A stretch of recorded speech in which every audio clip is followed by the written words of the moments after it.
सगळ्यांचं मी स्वागत करत आहोत। गेल्या 2 पत्रकार परिषदा ह्या महत्त्वाच्या ठरल्या महाराष्ट्रासाठी, कारण आपण सर्वांनीच आम्हाला जे सहकार्य केलं, खास करून ह्या महाराष्ट्राच्या तरुणींसाठी हे खूप महत्त्वाचं होतं। आपल्याला आठवत असेल, पहिला जो विषय आम्ही घेतलेला तो होता वेदांत फॉक्सकॉनचा, आणि तो देखील विषय अजूनही त्याला कुठेही सरकारकडून अधिकृत उत्तर असं आलं नाही।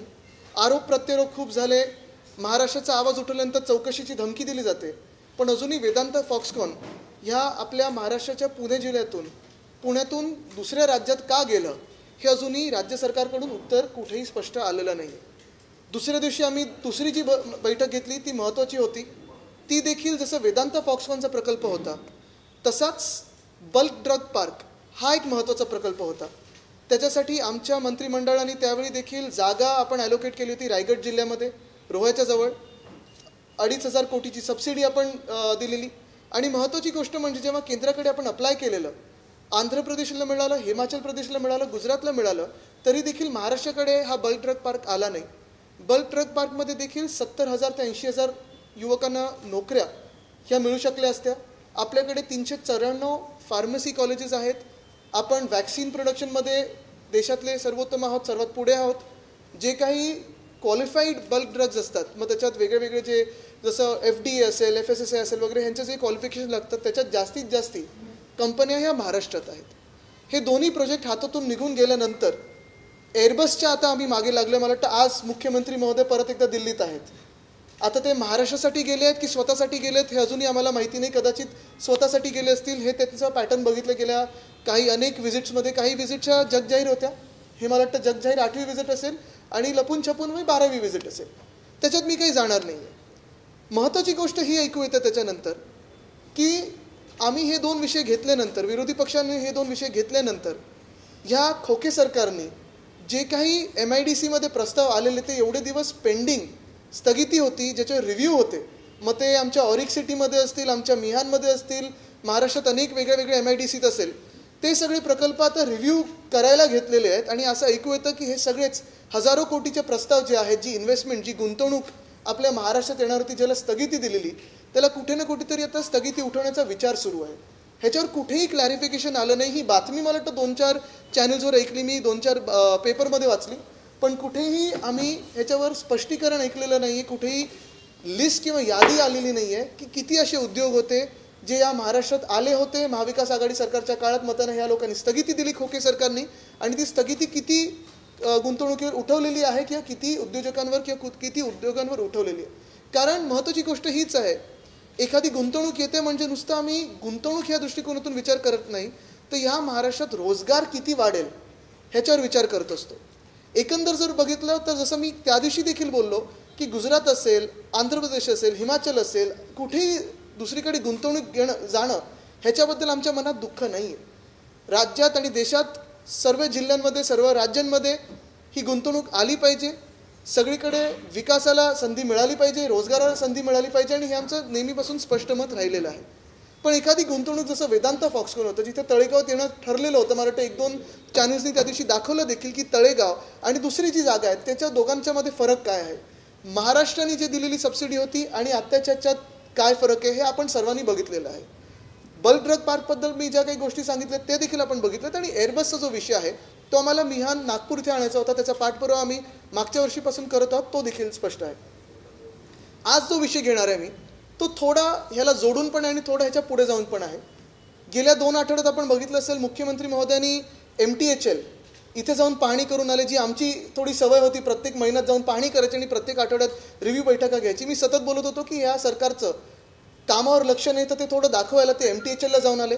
खरं तर महाविकास आघाडीचं सरकार असतानाच 80% काम पूर्ण झालेलं, आणि जे काही मी ऐकतोय आज पण मला वाटतं ओरोट्रोपिक लॉन्चिंग वगैरे आहे MMRDAचं, ते झाल्यानंतर नोव्हेंबर पुढच्या वर्षीपर्यंत 2023 पर्यंत हे काम पूर्ण होईल। तसंच काल परवाकडे जाऊन कोस्टल रोडची पाहणी करून आलेत।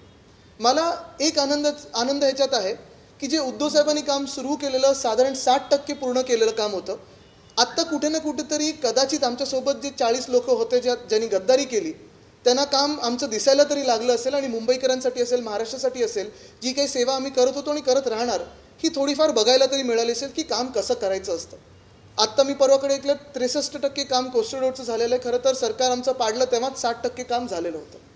पण हे दोन जसे महत्त्वाचे प्रकल्प आहेत, तसा तिसरा एक महत्त्वाचा प्रकल्प तो म्हणजे वर्सोवा बँड्रा सी लिंक आहे. त्याचं काम आपल्याला माहिती आहे अनेक दिवस बंद पडलेलं होतं. आमच्या वेळी देखील जेव्हा आम्ही रिव्ह्यू बैठका घ्यायचो तेव्हा MSRDCकडून काही थातूरमातूर उत्तर यायचं की आता असं करतं तसं करतं. खरं हा एकमेव कदाचित असा फ्लायओव्हर किंवा सी लिंक होईल आपल्या वर्ली बँड्रा सी लिंकला ह्या काळात आता, जिथे 4 टोल, एक नाही तर 4 टोल ह्या मुंबईकरांना लादले जाणार आहेत. कोस्टल रोडला एक सुद्धा टोल नाही. पण त्याच्याही पुढे जाऊन आपल्याला माहिती असेल की काही काळ हे काम बंद होतं. कामाची कंपनी बदललेली आहे, कॉन्ट्रॅक्टर बदललेले आहेत. पण अजून धक्कादायक गोष्ट ही आहे की तिथे जाऊन मुख्यमंत्री महोदयांनी रिव्ह्यू घेतलाय की नाही आम्हाला माहिती नाही. पण जे मी सतत बोलत आहे की महाराष्ट्रातल्या लोकांना, मग ते कुठच्याही भाषेचे असो, कुठच्याही प्रांताचे असो, आपल्या राज्यात प्रत्येक ठिकाणून लोक येतात नोकरीची संधी बघत. काल परवाकडे जो माझ्या डोळ्यासमोर एक प्रकार आलेला आहे तो मी ह्या कागदावर आणलेला आहे प्रिंटआउट कडून, तो मी आपल्यासमोर आणणार आहे. वर्सोवा बँड्रा सी लिंकची कंपनी बदलल्यानंतर एका वेगळ्या कंपनीकडे, कॉन्ट्रॅक्टरकडे हे काम गेलेलं आहे. कॉन्ट्रॅक्टरचं नाव घेणं न घेणं हे काही महत्त्वाचं नाही, कारण परत काय होतं, वेदांता फॉक्सकॉनवर जसं ह्यांनी दबाव टाकला ट्विट करायला की आम्ही महाराष्ट्रात पण येऊ, असं ट्विट करून सोडून द्यायला, कदाचित ह्या कॉन्ट्रॅक्टरवर पण विषय टाकू शकतात. आता ह्या नवीन जे काही कंपनी आहे त्या कंपनीनी जॉब इंटरव्ह्यूसाठी वॉक इन इंटरव्ह्यू ठेवलेले आहेत. जॉब कुठचे आहेत? प्रोजेक्ट मॅनेजरचे आहेत, प्लॅनिंग प्रोफेशनलचे आहेत, engineer to senior manager, marine पायलिंगचा आहे, QS अँड बिलिंगचा आहे, मरीन स्ट्रक्चरचा आहे, मरीन फॅब्रिकेशनचा आहे, प्लांट अँड मशिनरीचा आहे, QA/QCचा आहे, मरीन लॉजिस्टिक्सचा आणि मरीन सेफ्टी आणि एन्व्हायरमेंटचा आहे. प्रत्येकाला क्वालिफिकेशन मॅन्डेटरी काय आहे तर BTech, BE, डिप्लोमा सिव्हिल, म्हणजे साधारणपणे सिव्हिल इंजिनियर ही जी साधी सोपी, अर्थात म्हणजे सोपी म्हणजे काही पास करायला सोपं नसतं, त्याच्यात मेहनतीचं काम असतंच. पण ही जी डिग्री आहे ह्या महाराष्ट्रात अनेक ठिकाणी तुम्हाला दिसतील की इंजिनिअरिंग कॉलेजेस आहेत, त्याच्यातून चांगली मुलं बाहेर पडलेली आहेत. कोस्टल रोड असेल, MTH असेल, ह्या सर्व ठिकाणी चांगलं काम आपले इंजिनियर्स करत असतात. आणि मी नुसतं हेच बोलतोय की महाराष्ट्रात देशभरातून स्वप्न घेऊन लोक येत असतात. संधी इकडच्या स्थानिक भूमिपुत्रांना मिळाली पाहिजे. कारण प्रोजेक्ट कुठचा आहे? Versova Bandra sea link. पण वॉक इन इंटरव्ह्यूज कुठे आहेत? Ramada Plaza, Chennai. म्हणजे काल परवाकडे संभाजीनगरमध्ये येऊन जे आम्हाला मुख्यमंत्री महोदय सांगत होते की आम्ही हिंदुराज सम्राट बाळासाहेब ठाकरेंची विचारधारा सोडून दिलेली होती, भूमिपुत्रांना न्याय नाही दिला, मराठी माणसाला बाहेर काढलेलं आहे. आज ह्या जॉब इंटरव्ह्यूसाठी जिथे सगळीकडे आहे, हे मी बघितलं की महाराष्ट्रात कुठेही या जॉब इंटरव्ह्यूसाठी वॉक इनसाठी संधी नाही आहे. ना ठाण्यात आहे, ना मुंबईत आहे, ना नागपूरमध्ये, ना नाशिकमध्ये, ना कोल्हापूर, ना नांदेड. आज आपण बघत असाल त्या दिवशी उपमुख्यमंत्री महोदयांसमोर देखील लाठीचार्ज झाला, कारण त्या तरुण मुलांना नोकरी पाहिजे होती, रोजगार पाहिजे होता. वेदांता फॉक्सकॉनचा विषय आणि बल्क ड्रग पार्कचा विषय हाच आहे की आपल्या राज्यामध्ये वेदांता फॉक्सकॉननी 1,00,000 नोकऱ्या आणल्या असत्या, बल्क ड्रग पार्कनी साधारण 70,000 ते 80,000 नोकऱ्या आणल्या असत्या. तसंच हा जो विषय आहे हा तसा बघितला तर सोपा आहे, साधा आहे, खूप छोटा विषय, एका कंपनीचा विषय आहे, एका प्रोजेक्टचा विषय आहे. पण हा विषय एवढा महत्त्वाचा आहे कारण हा विषय देखील डायरेक्टली मुख्यमंत्री महोदयांकडे गेले 7 वर्ष जे खातं आहे, MSRDCचं खातं आहे, त्याच्यातला विषय हा आहे. आणि माझा प्रश्न हाच आहे की जसं चेन्नईमध्ये वॉक इन इंटरव्ह्यू, चेन्नईमधलं जे सरकार आहे, DMKचं जे सरकार आहे ते उत्कृष्ट काम करत आहे. मग आर्थिकदृष्ट्या असेल, पर्यावरणासाठी असेल, मी रोज बघत आहे, तिकडच्या फायनान्स मिनिस्टरचे इंटरव्ह्यूज देखील बघत आहे. आणि तिकडे जर हे काम असतं आणि इथे जर इंटरव्ह्यू असता तर तिकडच्या देखील भूमिपुत्रांनी किंवा तिकडच्या देखील राजकीय पक्षांनी विचारलं असतं की अरे जर आमच्याकडे काम आहे, चेन्नईमध्ये काम आहे, तर मुंबईत इंटरव्ह्यूज कशाला? आणि तसाच माझा प्रश्न आहे की जर हे वर्सोवा बँड्रा सी लिंकचं काम असेल, एवढे वर्ष प्रलंबित असेल, अजून कुठेही उत्तर आलं नाही की किती टक्के काम झालेलं आहे. तुम्ही आमच्या कामांकडे गेलात, आमच्या सरकारच्या कामाकडे गेलात, बघितलं, कौतुक केलं, आनंदाची गोष्ट आहे. पण हे महाराष्ट्रातल्या तरुण तरुणींचं जे आर्थिक खच्चीकरण चाललेलं आहे, महाराष्ट्राचं जे इकॉनॉमिक आयसोलेशन चाललेलं आहे, ह्याच्यावर कुठेतरी आम्हाला संताप येतो. जसं मी सांगितलं ना की हेच जर इंटरव्ह्यूज आज चेन्नईमध्ये, मुंबईमध्ये, दिल्लीमध्ये, लखनौमध्ये, लुधियानामध्ये असते, तसंच आमच्या कोल्हापूरमध्ये असते, तसंच आमच्या नांदेडमध्ये असते, संभाजीनगरमध्ये असते, तर कुठेही आम्हाला काही वाईट वाटलं नसतं. पण ह्याचा अर्थ हाच असतो किंवा होतो की मुंबईमधलं एक जे काम आहे, जे एवढे वर्ष पूर्ण करू शकले नाहीत किंवा सुरुवात देखील करू शकले नाही आहेत, नवीन कंपनीला दिल्यानंतर कुठेही त्याच्यावर काही उत्तरं नाहीत की कंपनी कोण आहे, कुठून आली, काय आली, ह्याच्यावर आम्हाला प्रश्न पण विचारायचे नाही. पण पुढे जात असताना जॉबसाठी आमच्या महाराष्ट्रातल्या मुलांनी किंवा इथे जे सगळ्या देशातून, सगळ्या राज्यातून मुलं येतात आमच्या महाराष्ट्रात, स्वप्न घेऊन येतात रोजगाराची, त्यांनी इथे वॉक इनसाठी का संधी नाही आहे? आणि मग ह्याच्यातून 2 गोष्टी स्पष्ट होतात एक, हे सगळं जे चाललेलं आहे ते मुख्यमंत्री महोदयांच्या सहमतीने चाललेलं आहे, आणि जर नसेल तर मुख्यमंत्री महोदयांचं लक्ष आहे तरी कुठे? जे मी सांगितलं ना की जो धांगडधिंगा चाललेला एकंदरच, कुठे काही गद्दार आमदार गोळीबार करतात पोलीस स्टेशनमध्ये, कुठे दमदाटी करतात, कुठे एक इंडस्ट्री टेक ओव्हर करण्याचा प्रयत्न करतात, पण ह्याच्यावर सगळं लक्ष थोडं कमी करून, कारण अजूनही मी बघतो त्यांच्याकडून जे ट्विट्स असतात की आज ह्याचा प्रवेश आणि त्याचा प्रवेश, हे राजकीय प्रवेश ठीक आहेत, ते करून घ्या, आनंदाने करून घ्या, माझं काही म्हणणं नाही आहे, पण आपल्या महाराष्ट्रात रोजगार कधी प्रवेश करेल, रोजगाराच्या संधींचा कधी प्रवेश होईल, हा सगळ्यात मोठा प्रश्न राहिलेला आहे. आपल्याला ह्याच्यावर काही विचारायचं असेल? हे चेन्नईमध्ये आत्ता तरी जे काही मला दिसलेलं आहे इंटरनेटवर, ह्यांच्या कंपनीच्या वेबसाईटवर असेल किंवा जे काही कन्स्ट्रक्शन प्लेसमेंट वगैरे ह्या ज्या साईट्स असतात, एकच शहरात अजून तरी वॉक इन इंटरव्ह्यूज आहेत, आणि हे इंटरव्ह्यू 25/9/2022 संडे 9 ते 4, म्हणजे जर कोणाला जायचं असेल इंटरव्ह्यूसाठी इथून वर्सोवा बँड्राच्या सिलिंगसाठी काम करायला, तर हे सरकार त्यांचं तिकीट काढून देईल का? नाही, कंपनीशी माझं देणं घेणं नाही आहे. ही देशात अनेक ठिकाणी कंपनी काम करत असते. जसं मी सांगितलं ना, जर कंपनीचं आज नाव घेतलं तर परत ते कंपनी आणि त्यांना तर माहिती कुठची कंपनी, ही तुम्हाला पण मी ह्याचं प्रिंटआउट देतो, ॲपको इन्फ्राटेक आहे, ठीक आहे, ते काही कंपनीचं देणं घेणं नाही, कोणी करू शकतं. मूळ मुद्दा असा आहे की MSRDCच्या खात्यात हे असं होत आहे, MSRDCचं जे काम आहे, जे कॉन्ट्रॅक्ट दिलेलं आहे, मुंबई किंवा महाराष्ट्राला संधी मिळत नाही आहे, हे मुख्यमंत्री महोदयांना माहिती आहे की नाही, हा माझा मूळ प्रश्न आहे. ती तुम्हाला देतो, ही ऑनलाईन आली, ऑनलाईन आली, तुमच्या पेपरमध्ये कोणाच्या आली का? आहे ना, कॉपीज आहेत ना, देऊन टाका सगळं. दिल्या?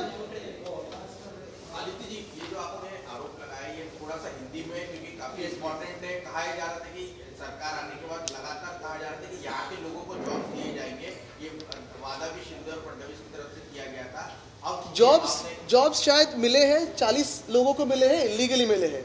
मेरी यही बात है कि आज जो मैंने इंटरनेट पे देखा है कि वर्सोवा बांद्रा सीलिंग की जब बात आती है तो आप सभी को पता है कि ये वर्सोवा बांद्रा सीलिंग MSRDC के हाथों में है.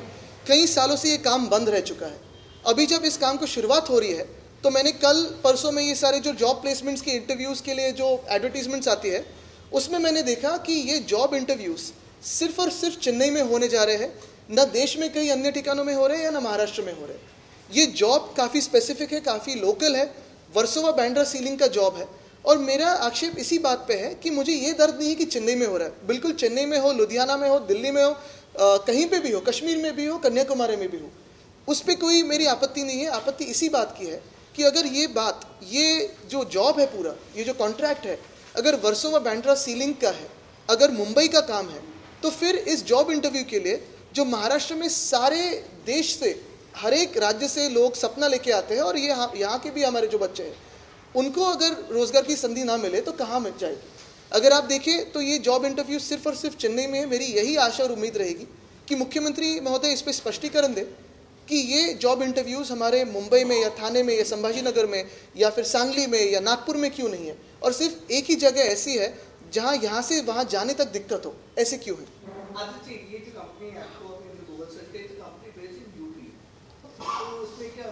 नहीं, कॉन्ट्रैक्ट किसी को भी दे. देखो, यही मेरी बात है कि अगर ये स्किल की बात हो तो दुनिया भर में जो भी अच्छा मिले आपको उसी को जॉब दे दो.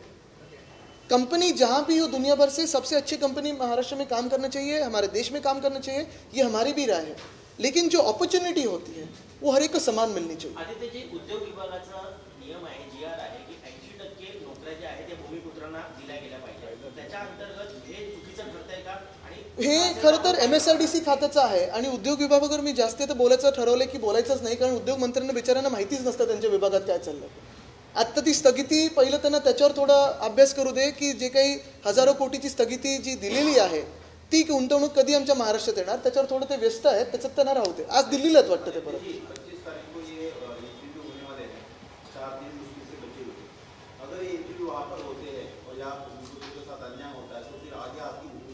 नहीं, मुझसे ज़्यादा मुझे लगता है कि मुख्यमंत्री महोदय की भूमिका क्या है, क्योंकि ये उनका डायरेक्ट डिपार्टमेंट है MSRDC. इन्होंने ये भूमिका और ये जो डिपार्टमेंट है 7 साल से संभाली हुई है. उन्होंने परसों ही हमें एक लंबा चौड़ा भाषण दिया कि कैसे हम हमारी भूमिपुत्रों की भूमिका भूल चुके हैं. मैं इसमें यही कहना चाहता हूँ कि अगर चेन्नई में आपको वो स्पेसिफिक स्किल मिले तो बिल्कुल देश भर से क्या दुनिया भर से इस इंटरव्यू लीजिए और उनको जॉब दीजिए. लेकिन ये अगर बात सिविल इंजीनियरिंग की हो, ये अगर बात हमारे जो प्रोजेक्ट मैनेजर्स की हो, तो देश में और हमारे राज्य में हर जगह इसकी इंटरव्यू होनी चाहिए, या ओपन इंटरव्यू ले लो। मुंबई ने क्या बिगाड़ा है इनका, या थाने ने क्या बिगाड़ा है, या संभाजीनगर ने क्या बिगाड़ा है? मुझे लगता है कि ये इसमें से एक बात स्पष्ट होनी चाहिए और मुख्यमंत्री महोदय ने जवाब देना जरूरी है कि ये सब जो हो रहा है ये मुख्यमंत्री महोदय की सहमति से है या नहीं। अगर उनको पता नहीं है तो उनके डिपार्टमेंट में उनका लक्ष्य क्यों नहीं, ध्यान क्यों नहीं, ये भी जनता के सामने आना चाहिए।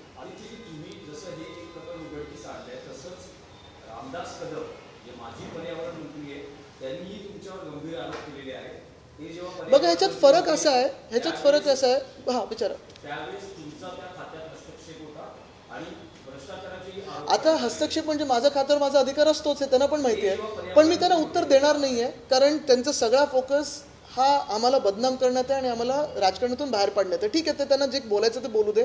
महाराष्ट्राने ते संस्कार आणि जे काही त्यांनी त्या दिवशी दाखवलं ते बघितलेलं आहे, मला त्याच्यावर उत्तरच द्यायचं नाही, मला त्या पातळीला जायचंच नाही आहे। आज जो मी तिसरी पत्रकार परिषद आपल्या समोर घेत आहे ती देखील ह्या महाराष्ट्राच्या आर्थिक खच्चीकरणावर आहे आणि तरुणांना जो न्याय मिळत नाही आहे त्याच्यावर आहे।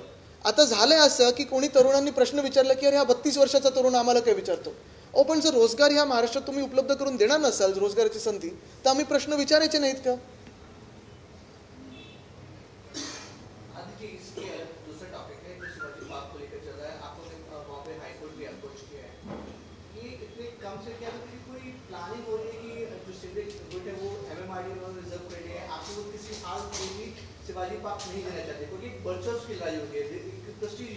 नहीं, इसी में मैं यही कहूँगा कि आज की पत्रकार परिषद में भी मैं राजनीतिक बात नहीं करूँगा।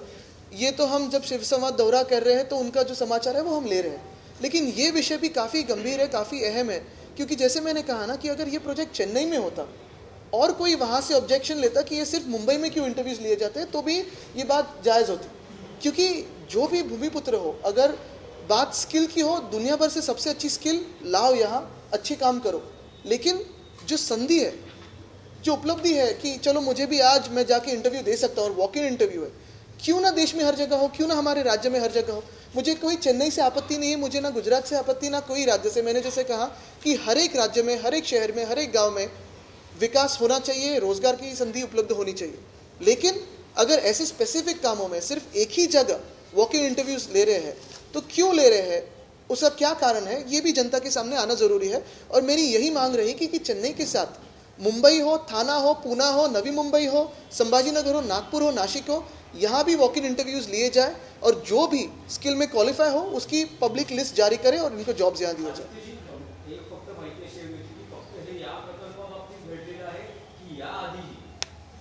आता पहिला प्रकल्प माझ्या समोर आलेला आहे, नाही हा परवा माझ्या समोर आलेला प्रश्न, कारण काय झालं, ज्याला अप्लाय करायचं होतं त्याचा मला प्रश्न आला, दादा मी चेन्नईला कसं जाऊ? मी बोललो चेन्नईला कशाला जायला पाहिजे, तुला इथे संधी मिळणार आहे। तर त्यांनी सांगितलं मी अजून तरी शोधलं, माझ्या डोळ्यासमोर अजून कुठेही संधी आलेली नाही, आणि म्हणून हा प्रश्न उपलब्ध झालाय, इथे उपस्थित झालेला आहे की महत्त्वाची गोष्ट जसं मी सांगितलं की चेन्नईत घ्यायचं घ्या, पण त्याच सोबत त्याच दिवशी मुंबईत का नाही घेत, पुण्यात का नाही घेत? आपल्याकडे काही इंजिनियर्स कमी आहेत का, आपल्याकडे काही एक्सपिरियन्स कमी आहे का? आदित्यजी फक्त माहितीसाठी की यापूर्वी तुमच्या सरकारमध्ये अशाच पद्धतीने वेगवेगळे प्रकल्प आलेले होते, त्याच्या वॉक इन इंटरव्ह्यू सगळ्या महाराष्ट्रात झाल्या होत्या का? कारण अशा पद्धतीनं प्रत्यारोप आता त्यांच्याकडनं होतील ना, होणारच प्रत्यारोप, पण महत्त्वाची गोष्ट ही आहे की हे जे सरकार आहे, जे आम्ही करत होतो ते बदलायला निघालं असेल तर जर चुका झाल्या असतील तर त्यांनी तरी सुधारायला पाहिजेत।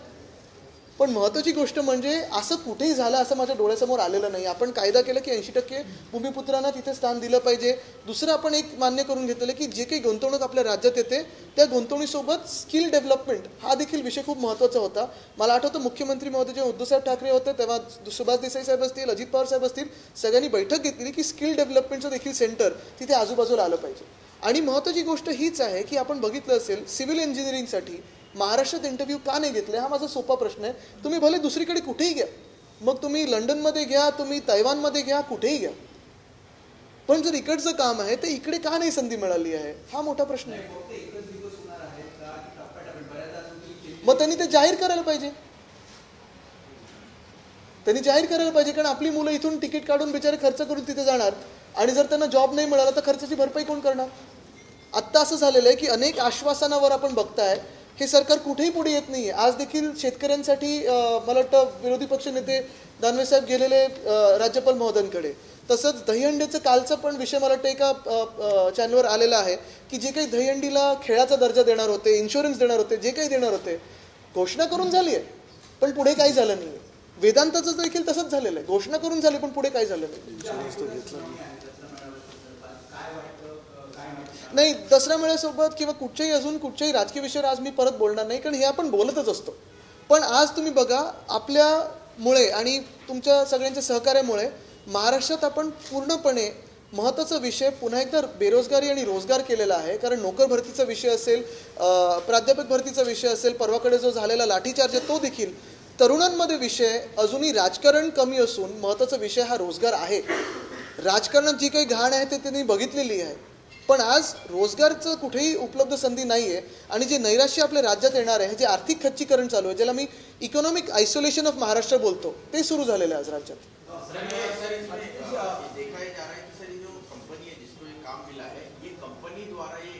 जी बिल्कुल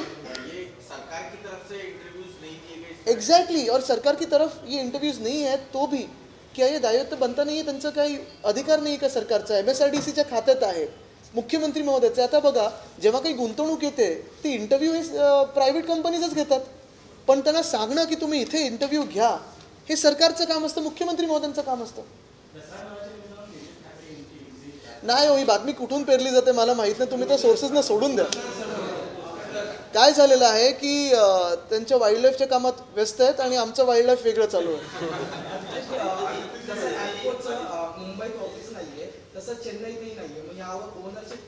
पण आता त्यांचं साईट ऑफिस तर आहे ना, ते बँड्रावर्ली सिलिंगचं जे साईट ऑफिस आहे, वर्सोवा बँड्रा सिलिंगचं, ते आहे. मूळ मुद्दा हाच आहे. बघा, मी परत एकदा तुम्हाला सांगतो, मी दोष ना चेन्नईला देईन ना दोष कंपनीला देते. कंपनीला जिथे योग्य वाटेल तिथे ते घेणार. खरा अधिकार हा राज्य सरकारचा असायला पाहिजे की आमच्याकडे पण तेवढेच जॉब इंटरव्ह्यू घ्या, आमच्याकडे पण तेवढेच लोक स्किल्ड किंवा नॉन स्किल्ड आहेत, तुम्ही इथे पण जॉब घ्या, इंटरव्ह्यू तिथे पण घ्या. मग जे कोण तुम्हाला योग्य वाटेल, चांगल्यात चांगलं सर्वोत्तम ब्रिज बनवण्यासाठी त्यांना तुम्ही घ्या. हा माझा विषय. आणि दुसरा विषय म्हणजे हे असं होतं आहे, हे मुख्यमंत्री महोदयांना माहिती आहे की त्यांचं लक्ष नाही आहे, हा देखील विषय राहणार. ते निवेदन द्यायला असले पाहिजेत नाही, आता परत दिल्लीला कुठे जाऊ निवेदन द्यायला? नाही, निवेदन वगैरे नाही. आज मी स्पष्ट बाहेर नाही, पण आंदोलनाची वेळ कशाला यायला पाहिजे? जर हे मुख्यमंत्री एवढं भूमिपुत्रांबद्दल आम्हाला त्या दिवशी बोलून दिलेलं आहे, त्यांनी एवढं आम्हाला सांगितलेलं आहे जगजाहीरपणे, मग हा सोपा गोष्ट आहे. आणि खरं तर हे त्या सरकारने सांगायला पाहिजे की ठीक आहे, तुम्ही तिथे इंटरव्यू घ्या, इथेही घ्या. आदित्य जी, ये संडे को होने वाला है, जैसे कि आपने भी कहा कि पता नहीं कि इसके आगे और फेजेस होंगे, तो अब आप क्या चाहते हैं ये संडे को हो और बाकी जगहों पर भी हो कि जब तक क्लैरिटी नहीं आती है? मुझे लगता है सीएम साहब से एक क्लैरिफिकेशन आना ज़रूरी है कि ये अन्य जगह होगा कि नहीं. महाराष्ट्र में इतने जो हमारे इंजीनियर्स हैं, जो इतना अगर आप देखिए उसमें कोई टेक्निकल चीज़ भी है, 5 साल का एक्सपीरियंस वगैरह, इतने सारे जब प्रोजेक्ट्स होते हैं तो फिर महाराष्ट्र में क्यों नहीं इंटरव्यूज़ लिए जा रहे हैं? और सीएम साहब बताएं कि उनको ये पता है कि नाही की एक ही जगह आहे. और बात ऐसी होती है की कधी कधी असं सांगितलं जातं आता पुढच्या टप्प्यात, पण तो टप्पा येईपर्यंत चांगली लोक याच्यात मिळून गेली किंवा इकडून तिकडे बिचारे कोण गेले, खर्च करून गेले, आणि मग खर्चाची भरपाई करणार कोण?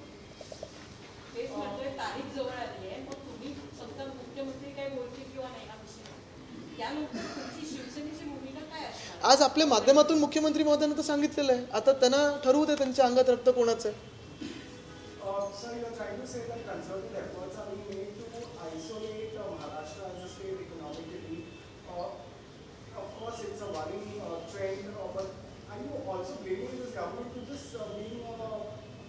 No, I'm saying this government is absolutely negligent of sustainable development and progress in Maharashtra. It is only focusing on dirty politics, and that is what is going on. Even today the Chief Minister has gone to Delhi for himself, not for Maharashtra. Looking at Vedanta Foxconn, the way the project went away from us, looking at the bulk drug park, both these projects should have come meritoriously to Maharashtra but went away. Had this been the MVA government, we would have pulled both the investment here, because in the past 2.5 years, with the same central government being in place and the MVA being in place, we pulled in almost 6.2 lakh crores of investment into Maharashtra. In Davos, we pulled in 80,000 crores of investment. Now what has happened is basically two major projects of almost 1,70,000 job opportunities have gone away from Maharashtra. Likewise, what I hear is there was a stay on all the investment that had come into Maharashtra from MIDC, and now the stay is being reviewed. So we don't know how many industrialists or industries will even stay in Maharashtra, looking at what is happening and looking at the political pressure being exerted on them. With today's issue, The issue is not with interviews being held in Chennai. I don't mind progress in any of the state. It is every state's right, every city's right to go ahead. Our issue is, why is it only happening in one city which is outside the state of Maharashtra when the project is very, very local to Versova, Bandra, Sea Link? Do we not have civil engineers in Maharashtra? Do we not have skill in Maharashtra? I am all in favor of bringing in the best skill, the best expertise from all around the world. But when there are opportunities for interviews, why not have the interviews also in cities of Maharashtra, be it Mumbai, Pune, Thane, Navi Mumbai, Nanded, Sambhajinagar, Kolhapur, Nagpur? Why not there? Why have it in only one city? And if at all there is another opportunity, why not declare it at the same time? Because you'll have many more people who want those jobs actually spending on the tickets, on the stay, going to those job interviews and probably not getting a job interview and losing their pocket money. That is the problem. And with this, we are seeing a new phase of a double engine where one engine, which is our local engine, has failed and is leading Maharashtra into economic isolation. And that is the bigger problem. Also, could you speak about the Dussehra Rally issue? I know that I'm not speaking on politics today because, see, politics is a medium to work for the people. Today, what is important is our state government, or whatever this arrangement is, I don't call this a state government, it is unconstitutional. This arrangement of governance is absolutely not at all focusing on governance. Had it been the case, we wouldn't have lost out on Vedanta Foxconn, we wouldn't have lost out on the bulk drug park, we would be chasing Airbus more actively, we would be chasing this job interview, which is as simple as a job interview opportunity, more actively, had the Chief Minister looked into his own department with more concern.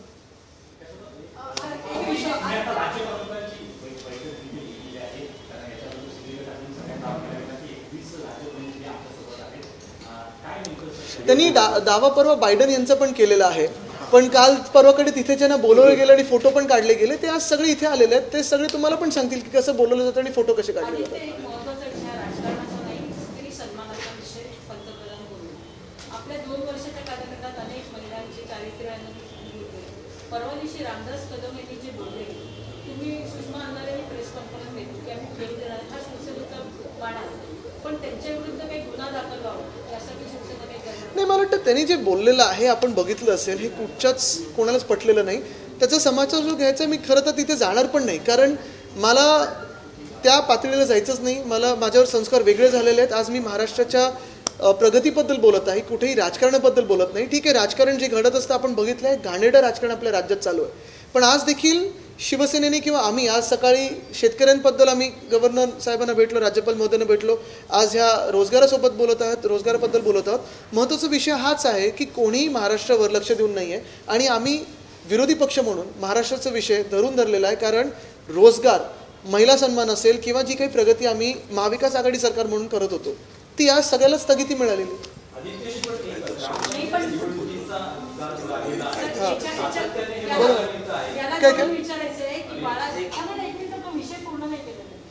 बाळासाहेबांचं नाव ते शिवसेना म्हणून घेतात, त्याच बाळासाहेबांबद्दल आणि मासाहेबांबद्दल कुठच्याही इतर विषयाने आज बोलणार नाही मी, राजकीय विषय नाहीये तरी देखील बोलणार नाही मी. आज स्पष्टपणे नुसतं या रोजगारावर बोलणार. ग्रामपंचायत निवडणुकांच्या निकालांमध्ये हे दिसून येत आहे की शिवसेना ही पिछाडीवर जाताना दिसते. भले महाविकास आघाडी भाजप आणि शिंदे गटाच्या आगे पुढे असल्याचा जो दावा केला जातो, पण शिवसेना मागे आहे, असं का होतं? ह्याचं स्पष्टीकरण किंवा जे काही अनालिसिस असेल ते विश्लेषण होणारच आहे. पण महत्त्वाची गोष्ट हीच आहे की आज देखील आपण बघा, आमचं पूर्णपणे फोकस हा राजकारण नाही आहे, पण देशाचा आणि राज्याच्या प्रगतीवर आहे. महत्त्वाचा विषय आज हाच आहे की कोणाला किती सीट्स मिळाल्या, कोण सरकारमध्ये, सरकार कसं बनलं, हे सगळं लोकांना जग जाहीर झालेलं की हे खोके सरकार आहे. पण हे खोके सरकार असून राजकीय जे काही उड्या मारायचा प्रयत्न करतात ते असून देखील आमचं लक्ष हे जनतेवर आहे आणि असंच राहणार.